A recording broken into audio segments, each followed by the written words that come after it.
Isang oras ang nakalipas.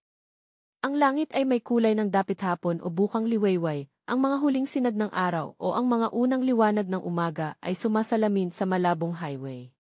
Ang puting pickup truck na may nakasulat na Hyundai sa likod ng trailer ay mabilis na tumatakbo. Ang tunog ng makina ay sumisira sa katahimikan, nagpapahiwatig ng isang madali ang paglalakbay na nagsisimula. Ang mga pulang ilaw sa likod ay parang dalawang maliit na apoy sa gitna ng malawak na tanawin. Ang sasakyan ay parang isang palaso na tumatakbo pasulong, patungo sa isang bagay na hindi pa malinaw. Sa loob ng cabin, ang lalaki na may maikling gupit na buhok at matigas na mukha, ang mga mata ay nakatuon sa harap. Mahigpit niyang hawak ang manibela, ang kulay abo niyang jacket na pang-opisina ay hindi maitago ang kanyang karanasan. Isang mabilis na pag-iisip o isang bulong, uobin, yung taong iyon, sinabi niyang may gusto siyang itanong sa akin. Ang tono ay medyo maingat, may halong kuryosidad. Nakatabi niya, si Dagon ay tila nagulat, may halong pagkalito. Hinaplos niya ang kanyang noo, ang kanyang puting kamiseta ay medyo gusot. Hindi ko inasahan na ito ang magiging usapan, bulong niya, ang mga mata ay nakatingin sa malayo, marahil sinusubukang intindihin ang bagong impormasyon. Ang driver ay nanatiling seryoso, ang espasyo sa loob ng sasakyan ay tila naging masikip. Bahagyang tumingin ang driver, sinira ang katahimikan. Narinig ko na kay Ubin, sabi niya, pantay ang tono. So, diretso tayo sa Daejeon. Ang tanong ay parang kumpirmasyon, ngunit may halong pagdududa sa tunay na layunin ng biglaang paglalakbay na ito. Isang mapanuyang ngiti ang lumitaw sa labi ng driver. Ngayon ipapakita ko sa iyo ang tunay na bilis, sabi niya, may bahagyang kayabangan. Mukhang luma at payak ang truck na ito, pero may puso itong demonyo. Tahimik lang si Dagon, marahil sanay na siya sa mga palakasan ng kasama. Tumingin si Dagon sa labas ng bintana, ang mga mata ay malalim, may tagong lungkot. Akala ko magagalit ka sa akin, mahinang sabi niya, may halong pag-aalinlangan dahil marami kang pinagdaanan. Ang huling pag-amin ay may dalang pagsisisi at isang mahinang pag-asa. Ang driver ay nanatiling nakatingin diretsyo, walang pagbabago sa mukha, ngunit may bigat sa boses. Nawala ka mula ng Unified Incheon na insidente. Huminto siya sandali, pagkatapos ay nagpatuloy, natatakot ako noon, hindi ko maikakaila. Pero ang nakaraan ay nakaraan na. Ang pahayag ay parang pagtatakda ng hangganan sa mga masakit na alaala, kahit na ang mga peklat ay naroroon pa rin. Bumaling si Dagon, ang mga mata ay mas determinado. Ano ang misyon natin ngayon? Paghihiganti ba sa nakaraan o iba pa? Tanong niya ng diretsyo. Pagkatapos ay sagot niya sa sarili, ang boses ay bumaba, hindi. Tulad ng sinabi mo, ang nakaraan ay nakaraan na, wala na akong magagawa. May pagtanggap, ngunit may halong kawalang magawa. Patuloy ang takbo ng sasakyan. Sa labas, may mga palatandaan ng kalsada. Daejeon National Park at Daejeon ay 2 kilometro na lang ang layo. Isang kanto naman ay may palatandaan na Daehan Intersection No. 8. Sa isipan ng batang lalaki, may nabubuo na determinasyon, kahit ganon, bulong niya sa sarili, hindi ko na mauulit ang mga pagkakamali ng nakaraan. Ang daan sa harap ay hindi lang isang pisikal na paglalakbay, kundi isang sangandaan sa buhay. Tumingin ang lalaki ng diretsyo sa driver, ang mga mata ay matatag. Balak kong gumawa ng mga desisyon, sabi niya ng matatag, na dati ay hindi ko magawa. Tumingin ang driver sa kanya, marahil nakita ang pagbabago, ang matibay na determinasyon sa mga dating nagdadalawang isip na mga mata. Ang paglalakbay na ito ay tila hindi lang basta pagpunta sa Daejeon. Pumasok ang sasakyan sa isang toll gate, may malaking karatula sa itaas na may nakasulat na Daejeon. Nagpatuloy ang mga iniisip ni Dagon, ang mga mata ay nakatingin sa malayo sa salamin ng windshield. Ang mga bagay na kaya kong ayusin, bulong niya, ay ang mga problemang haharapin ko sa hinaharap. Ang tanong sa sarili ay parang paghahanda sa mga pagsubok na paparating. Tumingin ang driver sa kanya, marahil nakita ang pagbabago, ang matibay na determinasyon sa mga dating nagdadalawang isip na mga mata. Ang paglalakbay na ito ay tila hindi lang basta pagpunta sa Daejeon. Pumasok ang sasakyan sa isang toll gate, may malaking karatula sa itaas na may nakasulat na Daejeon. Nagpatuloy ang mga iniisip ni Dagon, ang mga mata ay nakatingin sa malayo sa salamin ng windshield. Ang mga bagay na kaya kong ayusin, bulong niya, ay ang mga problemang haharapin ko sa hinaharap. Ang tanong sa sarili ay parang paghahanda sa mga pagsubok na paparating. Bahagyang iniling niya ang ulo, ang mga mata ay hindi umalis sa dumadaan na tanawin. Kahit na may bahagyang pag-aalinlangan, ang mga desisyong kailangang gawin ko ay para lang maging komportable ako. Ang mga salita ay parang pagtanggap sa likas ng tao, sa mga pagpipili ang minsan ay personal kaysa ideal. Bahagyang tumingin ang driver sa rearview mirror, may bahagyang iti sa labi. Aba, nakikita ko pa rin ang bahaging makasarili sa'yo. Biro niya, may halong panunukso, ngunit walang masamang intensyon. Pero nagbago ka na. Isang pagkilala, isang tahimik na paghikayat. Huminto ang sasakyan. Ang tanawin mula sa itaas ay nagpapakita ng dalawang lalaki na papalapit sa isang garahe na may bukas na roller door. Sa loob, malabong makikita ang isang motorsiklo. Paligid ay mga motor na nakaparada ng magkakatabi. Ang dilaw na ilaw mula sa street lamp o ibang hindi malinaw na pinagmumulan ay bumababa, lumilikha ng isang misteryosong atmosfera. Nakatayo ang dalawa sa harap ng garahe, hawak ng driver ang telepono, may bahagyang pagkabahala sa mukha. Dumating na tayo, pero walang tao, anunsyo niya, hindi maitago ang pagkadismaya. Nakatayo ang batang lalaki sa tabi, nakatupi ang mga braso sa dibdib, ang mga mata ay nakatingin sa kawalang hanggan, marahil nag-iisip. Biglang lumabas mula sa loob ng garahe ang isang lalaki, mukha ay halatang inis at nagbabantay. Hoy, sino kayo? Tanong niya nang may pagmamataas.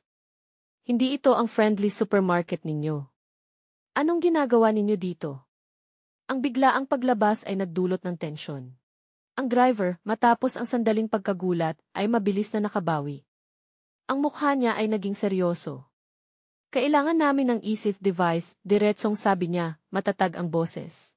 Napanganga ang lalaki, halatang nagulat at hindi makapaniwala. Isang malaking tanong ang lumutang sa kanyang isipan. Natigilan siya, tila hindi maintindihan ang nangyayari o hindi makapaniwala. Isang biglaang suntok. Bumagsak ang lalaki, nawalan ng malay. Ang batang lalaki ang kumilos, isang kamay ay mahigpit na humawak sa balikat ng lalaki, ang isa pa ay tila siyang sumuntok.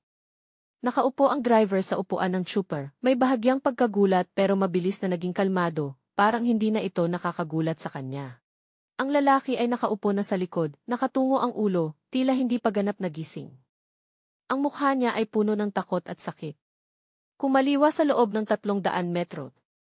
Mahina at nanginginig ang boses, tila sumusunod sa isang di nakikitang utos, o marahil ay mula sa gits na hiniram tilang. May karagdagang pasahero ang biyahe. Alay ay nakaluhod sa lupa, ang mukha ay puno pa rin ng takot at sakit. Ang ilaw mula sa truck ay tumatama sa kanya, lumilikha ng tensyonadong eksena. Ang mga sapatos ng isang tao ay nakatayo sa harap niya, nagpapahiwatig ng dominasyon. Nakasandal ang driver sa gilid ng sasakyan, may bahagyang kayabangan ngunit nananatiling alerto. Hindi rin naman masama ang ihits natin, sabi niya, may bahagyang pangutya, parang pinapalambot ang sitwasyon o simpleng pinupuri ang kakayahan ng e-device na iyon. Si Wu Jin ay nakatingin ng walang imik, nagulat sa eksena. Malalaki ang mga mata niya, nakabuka ang bibig, dalawang tandang padamdam at isang malaking tandang pananong ang nagpapakita ng matinding pagkabigla. Isang ekspresyon na walang salita na nagpapakita ng ganap na pagkagulat. Si Daegun, ang pangunahing tauhan, ay nakatayo roon, malamig ang tingin pababa. Ako di. Tanong niya sa sarili, may bahagyang pagdududa, nahuli ba ako? Ang tanong ay hindi lang tungkol sa oras, kundi may mas malalim na kahulugan tungkol sa mga pangyayari. Sunod-sunod ang mga eksena. Una, dalawang lalaki na naka-sports uniform ay nag-aaway, may sigaw na Daegun, sumabog. Sunod ay mukha ng isang lalaki na may pulang buhok, tila leader na sumisigaw, bumalik na siya. Pagkatapos ay seryosong mukha ng isa pang lalaki, marahil ay kasamahan na nagsabi, higit pa sa huli.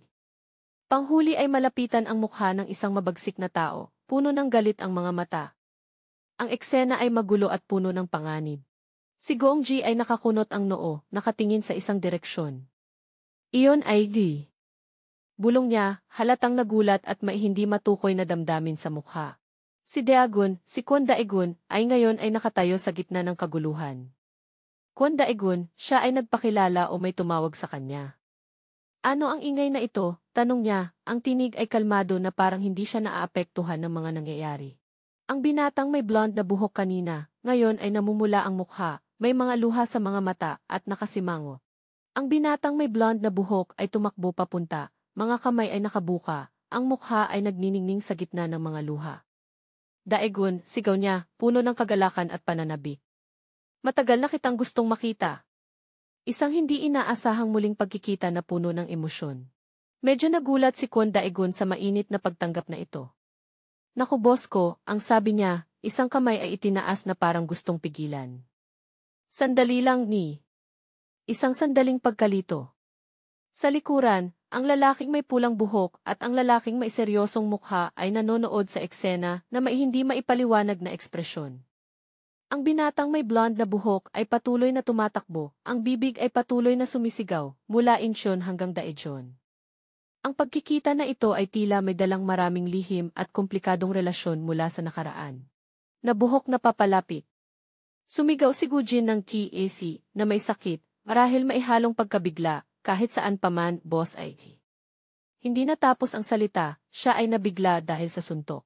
Malapitan ang mga mata ng binatang may blonde na buhok, ay dahan-dahang pumikit, ang pagkagulat at marahil kaunting pagkadismaya ay malinaw na nakikita. Ang tandang pananong na nakabitin ay parang nagpapakita ng hindi pag-unawa sa nangyari, bakit ang taong inaasahan niya ay umatake sa kanya.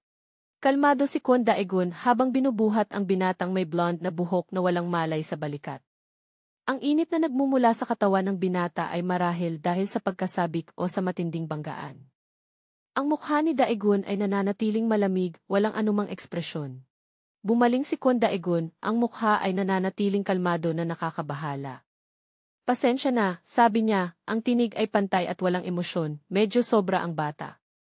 Ang paghingi ng paumanhin ay tila formal at malamig, na parang ang nangyari ay isang maliit na insidente na hindi karapat-dapat pagtuunan ng pansin. Tumingin si Daegun sa trooper na kasama niya sa buong biyahe. Napag-usapan na natin ito sa sasakyan, sabi niya, ang tinig ay utos ngunit hindi masyadong matindi. Kaya pakisuyo alagaan mo itong bata. Ang trooper, kahit medyo nagulat, ay sumagot ng tisigid. Nang may pag-aatubili ngunit tinanggap. Dalawang lalaki, isa ay mukhang boss na may suklay na buhok at isa naman ay nakauniporme ng estudyante na may kurbata, ay nakatayo at nanonood na may pagkabigla. Ano ba yan? Tanong ng boss, hindi makapaniwala sa kanyang mga mata. Sumagot ang nakauniporme, ang tinig ay nanginginig pa rin, sinuntok niya sa panga at pinabagsak siya. At para kumbinsihin ang sarili, dagdag pa niya, alam ko yan. Pero kitang-kita pa rin ang takot. Isa pang lalaki, marahil isang tauhan ng grupo, na may tatoo na nakikita sa kwelyo ng kanyang damit, ay hindi maitago ang takot. Nawalan ng malay sa isang suntok lang. Paano nangyari yan? Tanong niya, puno ng pagdududa. Baka may gamot sa antok ang suntok niya. Ang pangyayari ay napakabilis at nakakagulat. Isang ibang tulisan na may blonde na buhok, niyayakap ang isang babaeng may salamin na may malisyosong ekspresyon na nakalalaso na nakalalabas ang dila. Kaya gustong-gusto ko ang gamot sa antok, sabi niya, ang tinig ay malambot. Pwede rin ba akong makahingi? Ang pagdating ng mga ito ay nagpapakita na ang sitwasyon ay lalong komplikado at mapanganib. Ang lalaking may pulang buhok, na mukhang lider ng kalabang grupo, ay tumitingin kay Kwon Daegun na may pagsusuri at bahagyang pag-iingat. Ang salaming pang-araw na nakapatong sa ulo niya ay nagdaragdag ng misteryo sa kanya. Kwon Daegun ni. Tawag niya, ang tinig ay bumaba. Ano ang nagdala sa'yo dito sa oras na ito? Ang tanong ay puno ng pag-iingat at bahagyang hamon. Lumapit ang lalaking may pulang buhok kay Kwon Daegun, inilagay ang kamay sa balikat niya ng magiliw ngunit may bigat. Daegun, ang sitwasyon ngayon ay di. Sinimulan niyang magsalita, tila gustong magpaliwanag o makipagnegosasyon. Ngunit pinutol siya ni Daegun, na natiling malamig ang mukha, inaayos ang salamin, narinig ko na ang mga nangyari habang papunta dito. Ang kalmadong tono niya ay nagpapakita na handa na siya sa anumang sitwasyon. Sa anumang sitwasyon? Dahan-dahang tinanggal ni Kwon Daegun ang salaming suot niya, ang mga mata ay matalim at hindi tinatago. Pinaghirapan niyo na, sabi niya, ang tinig ay kalmado, ngunit may bigat na mahirap ipaliwanag. Kaya mula ngayon, ako na ang bahala. Ang pahayag ay parang isang deklarasyon ng pag-aari, isang pangakong babaguhin ang takbo ng mga pangyayari. Napangiti ng bahagya ang lalaking may mahabang buhok, ang mukha ay puno ng hamon at pangungutya. Tumawa siya ng may pang-iinsulto. Pag-aari. Ang tono niya ay nagpapakita ng kawalan ng tiwala at ganap na pagmamaliit. Lumawak ang tanawin, ipinapakita ang maraming tao na nakauniporme ng asul na nakahiga sa lupa, walang malay o hindi na makipaglaban. Nakatayo si Kwon Daegun sa gitna ng mga taong naka-vest na itim, nakatalikod sa mga nanonood, na bumubuo ng isang imaheng nag-iisa, ngunit puno ng kapangyarihan. Hindi mo ba nakikita, ang tinig ng lalaking may mahabang buhok ay umalingaw-ngaw, na parang gustong bigyang diin ang malinaw na pagkakaiba ng lakas. Ang lalaking may mahabang buhok, kasama ang dalawang tauhan sa likuran, ay tumitingin kay Daegun na maihalo ng kuryosidad at pangmamaliit. Gaano ba kalaki ang kayabangan para masabi mo yan? Tanong niya, ang tono ay mapanukso. Talagang interesado ako di. Isang malakas na tunog ang sumabog. Pumasok si Kwon Daegun sa gitna ng karamihan, mabilis na iniiwasan ang mga atake. Ang hangin ay umuungol habang siya ay gumagalaw. Ano nang magagawa ng boss ng Jumryong-gi? Dumaan sa isip ng isang tao, puno ng pangmamaliit. Nanatili ang ngiting mapanukso ng lalaking may mahabang buhok, ang mga mata ay sumusunod sa bawat galaw ni Daegun. Ano nang magagawa niya mag-isa? Interesado talaga ako, sabi niya, ang tinig ay puno ng kasiyahan na parang nanonood ng magandang palabas. Nakatayo si Kwon Daegun sa gitna ng mga kalaban, may dumadaloy na dugo mula sa isang bahagi, ang hangin ay tensyonado na parang isang kwerdas ng gitara. Matagal na akong hindi kumikilos ti. Mahinang sabi ni Daegun, ang tinig ay parang nagsisimula pa lang. Sunod-sunod ang mga kilos ng aksyon. Naglabas si Daegun ng malalakas at mapanganib na mga suntok. Ang katawan ko di. Sabi niya sa gitna ng malalakas na tunog ng banggaan, medyo naninigas na. Ang sigaw ng sakit ng kalaban ay umalinggaw ng tamaan. Sunod-sunod ang mga suntok at sipa na mabilis na inilalabas. Ang mga tunog ng labanan ay malakas. Si Daegun ay parang isang bagyong umiikot sa gitna ng labanan, bawat suntok ay eksakto at malakas. Ang mga kalaban ay bumagsak sa kanyang mga paa. Patuloy ang mga suntok na may nakakabinging bilis. Ang hangin ay umuungol habang si Daegun ay sumasipa, ang mga tunog ng banggaan ng kanyang mga kamao sa target ay naririnig, may isang tao na natapilo. Mag-isa si Kwon Daegun na nakikipaglaban sa lahat, hindi natitinag. Patuloy ang matinding labanan. Naiwasan ni Kwon Daegun ang isang palo ng baseball bat mula sa isang nakaunipormeng asul, sabay na sumipa sa tagiliran ng isa pang kalaban na papalapit. Ang sigaw ng sakit mula sa tinamaan ay umalingaw-ngaw. Walang tigil, umikot si Daegun at sumipa ng mataas, ang baseball bat ay lumipad mula sa kamay ng isa. Kasabay nito, isang sipa ang tumama sa mukha ng isang kalabang sumusubok umatake mula sa likuran. Bumagsak ang kalaban na parang tuyong damo. Isang malakas na suntok ni Daegun ang tumama ng diretso sa mukha ng isang lalaki na may nakataas na buhok na nagpatumba sa kanya paharap. Ang lakas ng suntok ay parang yumanig sa paligid. Matapos mapabagsak ang maraming kalaban, nanatiling matatag si Daegun, ang matalim na mga mata ay sumilip sa paligid. Ang hangin ay parang hininga ng labanan. Sa ilalim ng kanyang mga paa, ang mga kalaban ay nakahiga ng walang malay. Dalawang tauhan ng kalabang grupo, isa ay may balbas at isa ay may makabagong buhok na may hikaw, ay nanonood sa eksena na may takot. Dalawang malalaking tandang padamdam ang nagpapakita ng pagkabigla at hindi makapaniwala sa mga nangyari. Isang serye ng mga eksena ng labanan ang mabilis na ipinakita. Gumagalaw si Daegun na parang multo sa gitna ng mga kalaban, naglalabas ng mga mapanganib at epektibong suntok. Patuloy ang mga tunog ng banggaan, hindi makaresponde ang mga kalaban. Ang tanawin ay mula sa itaas, nagpapakita kay Kwon Daegun na nakatayo sa gitna ng isang larangan ng digmaan, napapalibutan ng maraming kalaban na nakauniporme ng kulay abo na walang malay. May ilan na pilit bumangon ngunit mabilis na napabagsak. Dugo ang kumalat sa lupa. Nakatayo si Daegun roon, ang paghinga ay medyo mabilis ngunit puno ng kapangyarihan. Bumaling si Daegun, ang mga mata ay tumingin sa lalaking may pulang buhok na boss kanina, na nanatiling nakatayo roon hawak ang isang kahoy na pamalo. Ang pulang buhok na lider, mahigpit na hawak ang kahoy na pamalo, sumigaw, "Je!" Ang mukha niya ay puno ng galit at bahagyang takot. Kung hindi mo balak lumaban. Ungol niya, marahil ay nagtatangkang hamunin o panatilihin ang kaunting dangal. Isang matibay na kamay ang kumapit sa kwelyo ng pulang buhok na lider. Nagbago ang kulay ng mukha niya, kitang-kita ang pagkabigla at takot ng matanto na si Kwon Daegun ang siyang kumilos, ang taong nag-iisa na nagwagi ilaban sa lahat ng kanyang mga tauhan. Mahigpit na hinawakan ni Kwon Daegun ang kwelyo ng pulang buhok na lider, Isang malakas na hampas ang nagdulot ng pagkawala ng balanse nito. Tabi, sigaw ni Daegun, puno ng kapangyarihan ang tinig. Ang lider ay tinapon ng malakas sa lupa nang hindi nakapaghanda. Isang matibay na kamay ang kumapit sa kwelyo ng pulang buhok na lider.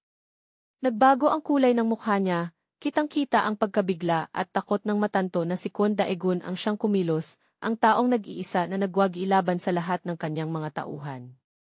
Mahigpit na hinawakan ni Kwon Daegun ang kwelyo ng pulang buhok na lider, isang malakas na hampas ang nagdulot ng pagkawala ng balanse nito. Tabi, sigaw ni Daegun, puno ng kapangyarihan ang tinig. Ang lider ay tinapon ng malakas sa lupa nang hindi nakapaghanda. Hindi binigyan ni Daegun ng kahit isang saglit na pahinga ang kalaban, siya ay sumugod, ang mga sapatos niya ay nagdudulot ng alitan sa lupa.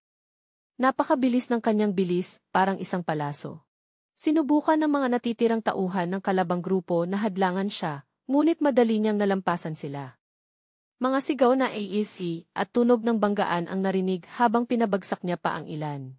Tumayo si Daegun ng tuwid, bahagyang gumalaw ang mga balikat para mag-unat ng mga kalamnan. Kung hindi mo balak lumaban, huwag kang haharang, sabi niya, malamig ang tinig, nililingon ang mga natitira. Sino man ang gustong harapin ako, lumabas na. Isang mapagmataas na hamon. 3 tauhan ang nagtinginan, mukha nila ay puno ng takot at hindi makapaniwala. Ilan na ba ang nahulog niya? Ang isang natigatig na tanong. Hindi ito makatwiran, bulong ng isa pa, ang dating kumpiyansa ay tuluyang nawala. Ang mga natira ay nanatiling malayo, hindi nangahas lumapit. Hindi ka panipaniwala, sabi ng isa, puno ng takot. Nakatayo si Daegun, nag-iisa sa gitna ng bilog, ngunit ang kanyang aura ay nangingibabaw. Ang lalaking may mahabang buhok, ang tunay na lider ng grupo, ay nakatayo sa likod ng mga tauhan, mukha ay puno ng galit. Anong klaseng kalokohan ito, mga gago, sigaw niya. Sabay-sabay ninyong atakihin siya. Iniutos niya sa mga tauhan, ngunit tila walang nangahas lumapit. Isang dambuhalang lalaki na may matapang na mukha at isang lalaking kulot ang lumayo mula sa karamihan. Kami na ang susunod, sabi ng dambuhalang lalaki, mabigat ang tinig. Dahil hindi siya tulad ng iba. Ang mga mata nila ay puno ng interes at panganib habang nakatingin kay Daegun. Ang lalaking may malaking tatoo sa dibdib, marahil ay isa sa mga pinakamakapangyarihang tauhan, ay nakatayo na nakatawid ang mga braso. Sang-ayon ako, sabi niya, pinagmamasdan si Daegun ng may pagtatasa. Sapat na siya para kumilos kami. Tila napagpasyahan na ng pinakamalalakas na kalaban na sumabak. Ang lalaking may mahabang buhok ay inayos ang buhok pabalik, may bahagyang hindi pagkakasiya, ngunit puno ng kumpiyansa. Kiete, ungol niya. Matagal ko nang hinihintay ito. Bahagyang pinihit ang mga daliri. Pero mas gusto ko ang isa laban isa. Ipinapakita ng salita na siya rin ay isang mandirigma at hindi natatakot kay Daegun. Ang 3 leader, ang dambuhalang lalaki, ang lalaking may tatoo, at ang may mahabang buhok, ay dahan-dahang lumapit kay Kwon Daegun. Mabe. Ang 3 leader, ang dambuhalang lalaki, ang lalaking may tatoo, at ang may mahabang buhok, ay dahan-dahang lumapit kay Kwon Daegun. Mabigat ang kanilang mga hakbang, puno ng presyon. Nag-iisa si Daegun na humarap sa 3. Hindi ito isang labanan, kundi isang paglilinis, isang ideya ang sumagi sa isipan ng isa, marahil isa sa mga saksi. Ang pulang buhok na lalaki, na natalo na ni Daegun kanina, ay nakatayo na, mukha ay may bakas pa ng suntok. Sa wakas, kumilos na sila eh. Bulong niya, nakatingin sa 3 lalaki. Ang mga lider ng bawat paaralan. Ipinapakita ng salita na sila ang tunay na mga karibal. Ang pulang buhok na lalaki ay nakatayo kasama ang isang kasamahan, parehong mukhang nag-aalala. Kahit si Daegun pa iyon, sabi ng kasamahan, puno ng pagdududa, mahirap pa rin. Huminto siya, isang pingunit di. Ang naiwan, may bahagyang pag-asa o isang malupit na katotohanan. Hindi natitinag si Kwon Daegun, siya ang unang umatake. Sumugod siya, tinutukan ang lalaking may tatoo. Isang malakas na suntok ang ibinato. Nanatiling malamig ang mukha ni Daegun, nakatuon ng husto sa laban. Hindi niya inalis ang tingin sa kalaban, handa sa anumang mangyari. Nagsalita ang dambuhalang lalaki, puno ng pangmamaliit. Hindi ako lubos na naniwala sa kwento, sabi niya, na natalo mo si Baek Suhyo. Tinitigan niya si Daegun. Ngunit ngayon na nakita kita. Bago pa matapos ang salita, isang malakas na suntok mula kay Daegun ang tumama sa mukha niya, dumaloy ang sariwang dugo. Hindi nakapaghanda ang dambuhalang lalaki na tumba pabalik. Mabilis si Daegun, matapos patumbahin ang dambuhalang lalaki, lumiko siya para iwasan ang suntok ng lalaking may mahabang buhok, sabay hampas ng sipa sa tagiliran nito. Sinubukan ng lalaking may mahabang buhok na sumagot, isang suntok na pabaluktot ang tinutukan sa mukha ni Daegun. Ngunit nakaiwas si Daegun, sabay suntok sa tiyan ng kalaban. Nagulat ng husto ang lalaking may mahabang buhok, nakabuka ang mga mata, hindi makapaniwala sa lakas at bilis ni Daegun. Nagkumpol ang mga kamao ng lalaki, isang malaking tandang pananong at tandang padamdam ang nagpapakita ng kanyang pagkabigla. Huni ng hangin ang pumaligid. Nakatayo si Kwon Daegun sa gitna ng tatlong natalong kalaban. Dugo ang nakakalat sa lupa. Ang binatang may dilaw na buhok, na nawala sa malay dahil kay Daegun kanina, ay nagising na, nanginginig na nagtatanong. Ano yan? Lubos siyang nabigla sa tanawin na si Kwon Daegun ay nag-iisa na nagwagi ilaban sa mga nakakatakot na leader. Ang lalaking may mahabang buhok ay nakahiga sa lupa, dugo pa rin ang dumadaloy sa gilid ng bibig, nakatitig ng walang malay pataas. Anong nangyari dito? Tanong niya sa sarili, hindi makapaniwala na natalo siya ng ganoon kadali. Ang binatang may dilaw na buhok at ang babaeng may salamin ay nakatago sa isang sulok, pinapanood ang lahat ng may takot. Hindi ba sinabi niyang sila ang mga lider ng bawat paaralan? Bulong ng babae, nanginginig ang tinig. Sinundan siya ng binata, mukha ay hindi pa rin makapaniwala, ibig sabihin nito. Ipinapakita ng eksena na ang mga tinaguriang leader ng paaralan ay nakahiga sa lupa, hindi naiba sa mga tulisan na natalo na ni Daegun kanina. Hindi sila naiba sa mga nakipaglaban dati. Isang matapang ngunit tumpak na obserbasyon. Ang pulang buhok na lalaki, na medyo nakabawi na, ay nilapitan ang bibig at umubo, sinubukang ipaliwanag, sila ay mga di. Tumingin siya sa kasamahan, na naging leader ng kanilang paaralan sa pamamagitan ng matinding kompetisyon. Ngunit ang paliwanag ay tila hindi sapat pagkatapos ng mga nangyari. Hindi pa rin makapaniwala ang binatang may dilaw na buhok, mukha ay puno ng pagkalito. Gayunpaman, natigatig niyang sinabi, pawis ang dumadaloy sa kanyang mga templo. Talagang lampas sa inaasahan ang lakas ni Daegun. Ang lalaking may mahabang buhok, isa sa tatlong natalo, ay pilit na bumangon, nakatingin kay Daegun ng puno ng galit at hindi pagtanggap. Kahit na pareho tayong tinatawag na leader, nginig ang ngipin.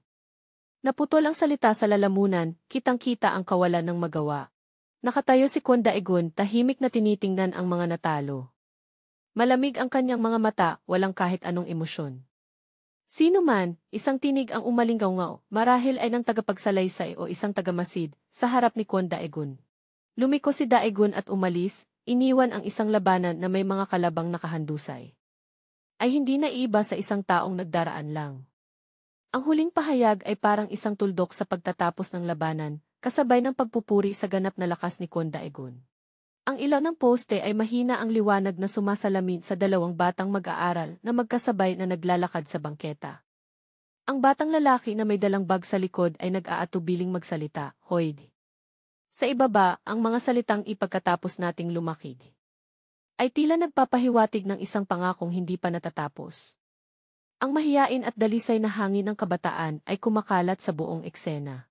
Si Taeyang, ang batang lalaki na may mapupulang pisngi, ay nagtipon ng lakas ng loob upang ipahayag ang kanyang damdamin kay Kyungmi, "Ikaw pakakasalan mo ba ako?" Hihi.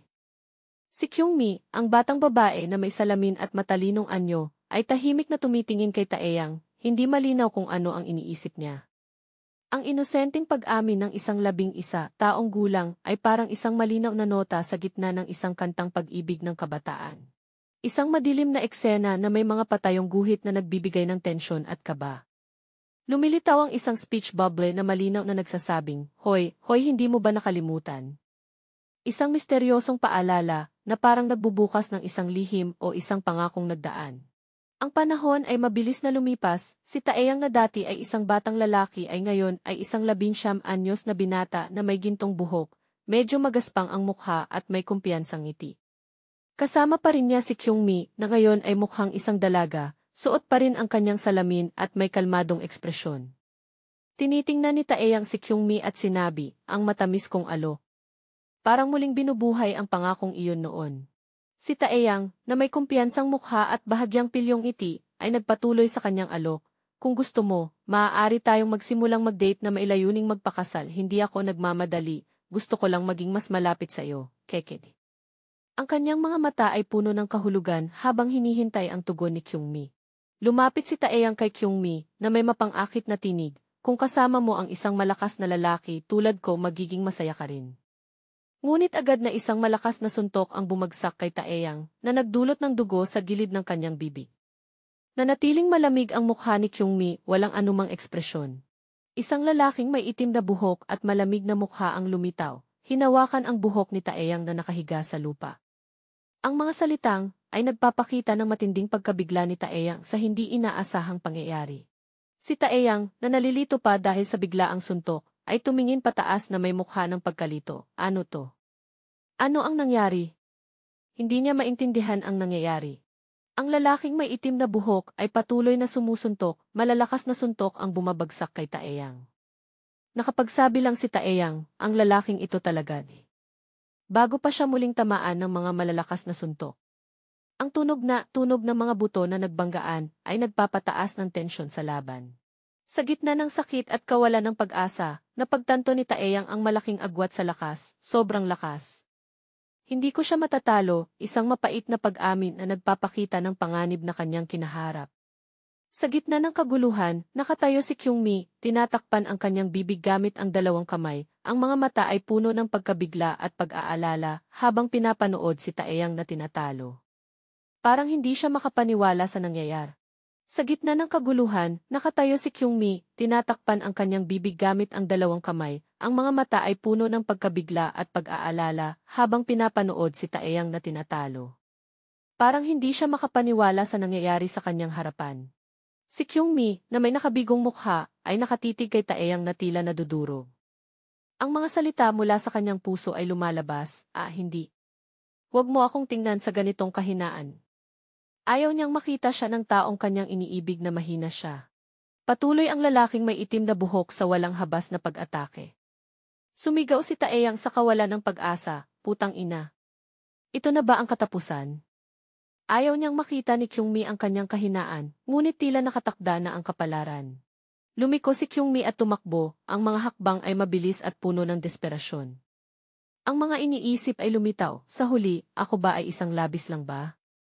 Ang pagkadismaya at kawalang katiyakan ay sumakop sa isipan ng dalaga. Bigla, huminto si Kyungmi at sumugod upang harangin ang pagitan ni Taeyang at ng umaatake. Tigil na, sigaw niya. Nagulat si Taeyang, Kyungmi? Ano nang ginagawa mo? Masasaktan ka kung pababayaan mo lang ang sarili mo na sumugod ng ganito.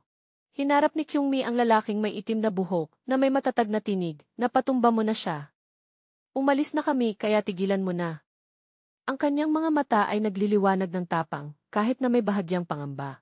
Tinulungan ni Kyungmi si Taeyang na tumayo, ang mga mata ay malambing, tayo na. Uwi na tayo. Isang simpleng salita ngunit puno ng malasakit at proteksyon. Tumingin si Taeyang sa kanya, marahil ay hindi pa rin makapaniwala. Si Taeyang, na may mga pasa sa mukha, ay tumingin kay Kyungmi na may pag-aalinlangan. Hoy, tulad ng nakikita mo, mahina lang talaga ako, hindi ba? Bakit hindi ka nalang humanap ng mas malakas na lalaki? Ang mga salita ay may dalang insekuridad at marahil ay isang hamon. Mahinahon na niyakap ni Kyungmi ang mukha ni Taeyang, ang mga mata ay puno ng pagmamahal, tanga. Bakit hindi mo maintindihan? Tumingin siya ng malalim sa mga mata niya, sinusubukang iparating ang tunay na damdamin. Nagpatuloy si Kyungmi na may taos pusong tinig, hindi dahil malakas ka. O dahil ikaw ang pinakamalakas? Ang dahilan kung bakit gusto kita. Hindi natapos ang kanyang pag-amin, ngunit ang kanyang mga mata at kilos ay nagsalita na ng lahat. Isang malaking tandang pananong ang lumitaw sa ulo ni Taeyang, ganap siyang nagulat sa mga salitang iyon. Si Kyungmi, na may mapupulang pisngi, ay tapat na tumingin kay Taeyang at inihayag ang kanyang damdamin, ay dahil palagi kang nasa tabi ko. Iyon lang ni. Isang simpleng pag-amin ngunit malalim na tumatago sa puso ng nakikinig. Yumakap si Taeyang kay Kyungmi sa balikat, magkasabay silang naglakad pasulong. Masayang tanong ni Taeyang, tara na. Lagi mo bang sasamahan ako, promise? Sagot ni Kyungmi na may kahulugan, yo. Ano nang ibig mong sabihin? Ang saya at kaakit-akit na biro ay malinaw sa mukha nila. Ang lalaking may itim na buhok ay nakatayo at pinapanood ang kanilang mga likuran, medyo nahihiya at nagsabi, sa ngayon, magde-date muna tayo. Ngunit pagkatapos ay bulong na may determinasyon, diretso na tayo sa kasal. Parang siya rin ay may sariling damdamin na nagsisimula. Lumingon ang lalaking may itim na buhok, tumingin sa natitirang mga tao na may hindi maintindihang ekspresyon. Ano nang nangyari sa kanila? Hindi niya maintindihan kung bakit nagulat ang iba. Isang grupo ng mga tao ang nakatingin, puno ng pagkabigla at hindi makapaniwala, umalis na ba talaga sila? Hindi nila inaasahan na matatapos ng maayos ang sitwasyon. Isang tao sa grupo ang nagulat at nagturo sa mga nakahandu sa isalupa, sandali. Napabagsak na ba lahat ng mga boss ng alyansa? Maliwanag ang kaguluhan pagkatapos ng laban. Dalawang lalaki ang nag-uusap, ano ngayon? Nandyan pa ba ang mga executive ng Bongyun? Biglang may anino na lumitaw at nawala. Isang tao ang nagulat at nagsabi, ano? Saan siya napunta? Ang natitirang grupo ay nagkagulo sa paghahanap, saan na lahat ng tao ng Bongyun? Nasaan sila? Nakatayo ang lalaking may itim na buhok, malamig ang mukha, ngunit puno ng hamon ang mga mata, tumingin sa natatakot na grupo. Sino ang susunod? Ang tahimik na deklarasyon ng digmaan ay nagdulot ng matinding tensyon. Pagkatapos ng laban, ang mga nakasuot ng asul na sports uniform, marahil mga kasama ni Taeyang o mga kaalyado, ay nagtutulungan, may mga nakayakap sa balikat, may mga nakaupo sa lupa na pagod at nasasaktan. Ang tunog na maaaring ungol o paghinga ay nagpapakita ng kanilang pagkaubos ng lakas. Isang lalaking walang pang-itaas, ang likod ay puno ng pasa at may mga pain patch, ay tinutulungan ng isa pang nakasuot ng asul na sports uniform na dahan-dahang hinahaplos ang kanyang likod. Tinanong ni Seung-hoon si Man-ho na nagpapagaling ng sugat, ayos ka lang ba? Sumagot ang lalaking may pulang buhok na may ginhawa, swerte ako, nakatanggap ako ng tulong sa tamang oras. Si Seung-hoon ay may malalim na pag-iisip, hinahawakan ang kanyang kurbata, at sinabi, sobrang nipis ang pagitan.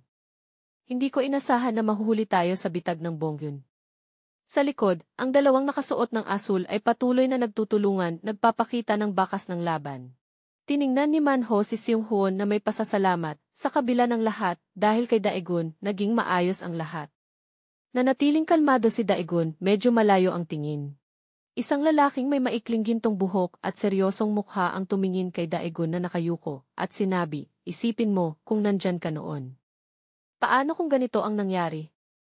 Ang mga salita ay puno ng kahulugan, tila may paninisi o pagbabalik-tanaw sa isang masakit na pangyayari noon. Ang mga paa sa pantalon na may pattern at sinelas ay nagmamadaling naglalakad sa lupa. Dalawang lalaki na nakasuot ng uniforme ng pasyente na may disenyo ng checkered, ang mga mukha ay nagmamadali at nagulat sa tanawin sa harap nila. Isang lalaki ang nagsabi, anong nangyari dito? Ang background ay paulit-ulit na nakasulat ang salitang Ki-hospital, na nagpapakita na sila ay nasa ospital. Ang dalawang lalaking nakasuot ng uniforme ng pasyente ay masayang tumakbo papunta kay Daegun na nakatayo na nakatalikod. Sila ay sumigaw, Daegun, bumalik ka na. Kitang-kita ang kasiyahan sa kanilang mga mukha.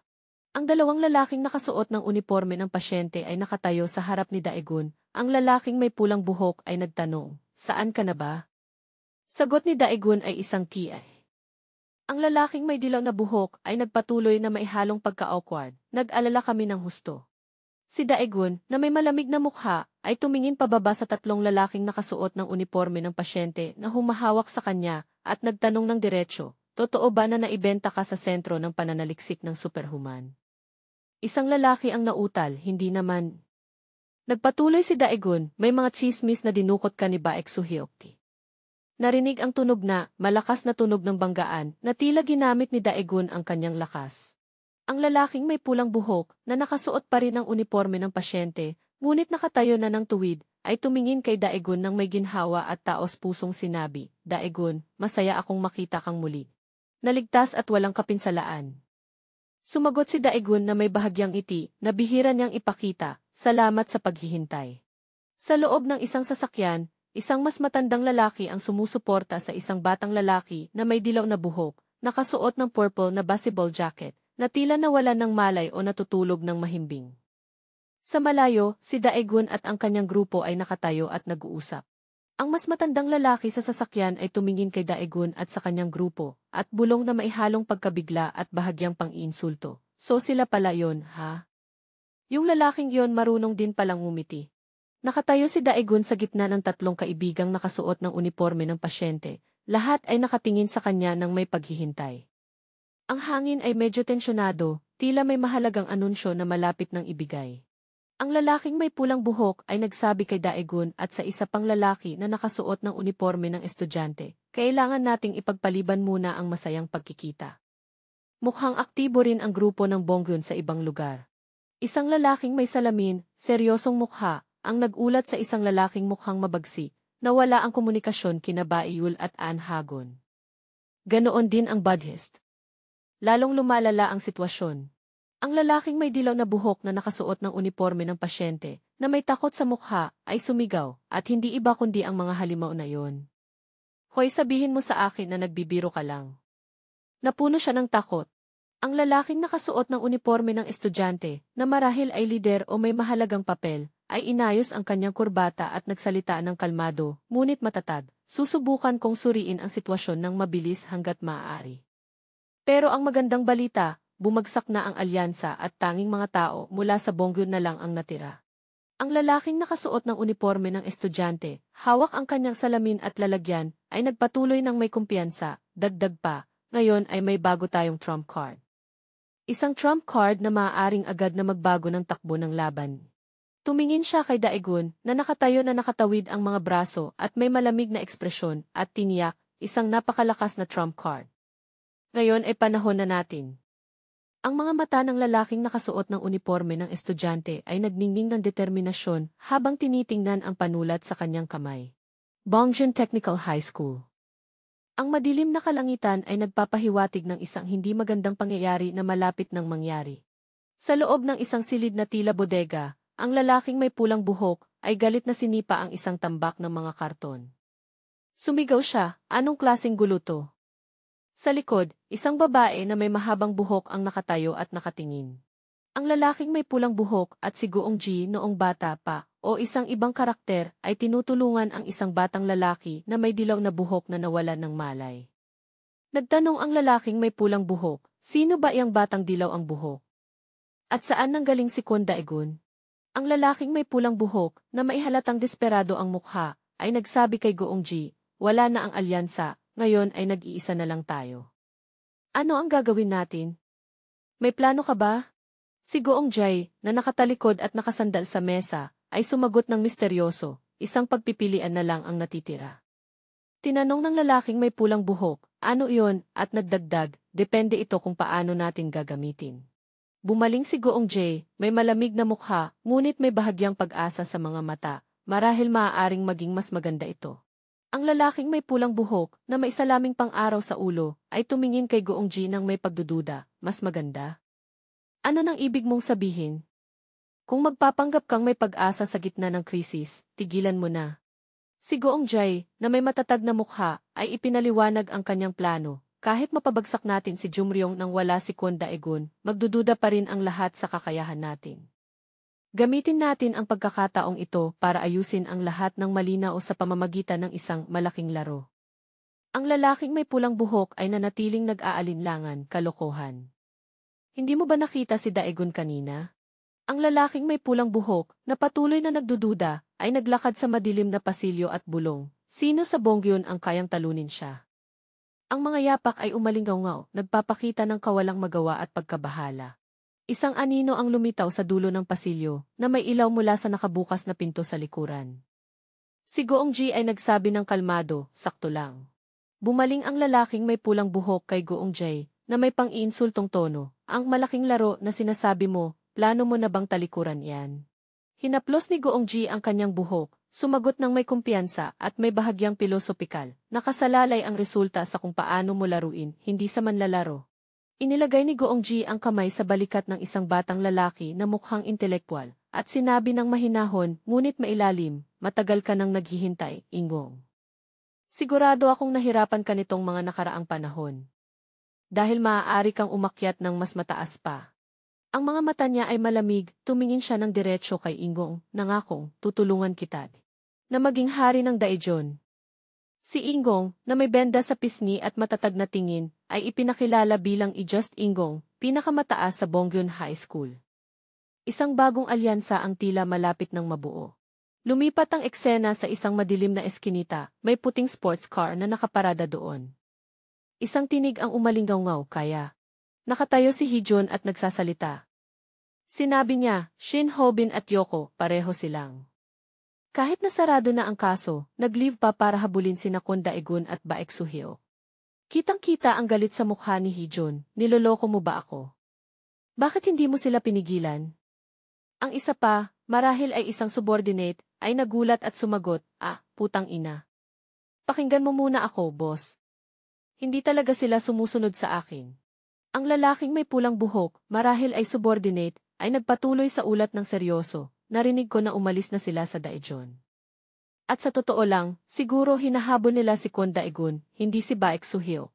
Bumaling si Heejun sa subordinate na may tingin na nagdududa, magsabi ka na, alam mo ba? Kung nasaan si Kwon Daegun. Humitit si Heejun ng sigarilyo, ang mukha ay puno ng pag-iisip at bahagyang mapanganib, Dese.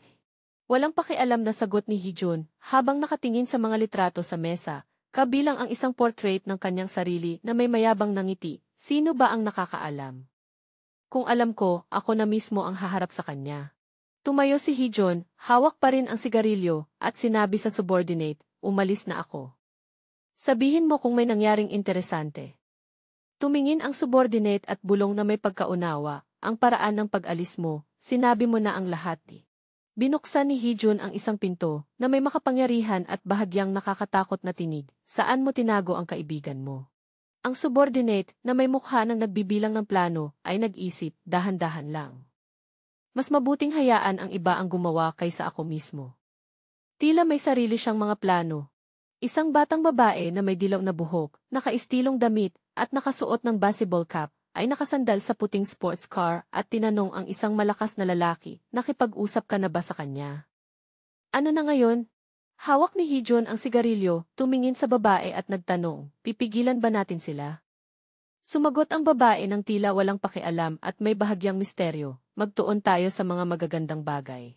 Nagsabi si Heejun ng may biro, mukha kang isang nakakatakot na tao, Grimzo forever. Hindi ko sinasabi na talagang ganoon ka di. Ang babaeng may gintong buhok, na nakasandal pa rin sa kotse, ay nagsabi kay Heejun, pero alam mo naman, di ba? Hindi natin pwedeng ipagpaliban pa ito ng matagal. Kailangan mo na talagang gawin ito ng mag-isa. Ang matipuno na lalaki na nakatalikod ay sumagot ng maiksi, tumahimik ka at magmaneho ka na. Ang mga mata ng babae ay nagningning ng determinasyon. Sa anumang kaso, magugulat sila. Parang kakakita lang nila ng multo. Ang eksena ay nagpapakita ng isang grupo ng mga tao na nakahiga sa lupa. Si Ho-bin at Yoko ay humahawak sa buhok ng isa pa. Si Ho-bin ay hinahaplos ang buhok, may ngiting mayabang at medyo malisyoso. Naku, si Kwon Daegun nasa Daejeon. Tila isang hindi maiiwasang sagupaan ang malapit ng maganap.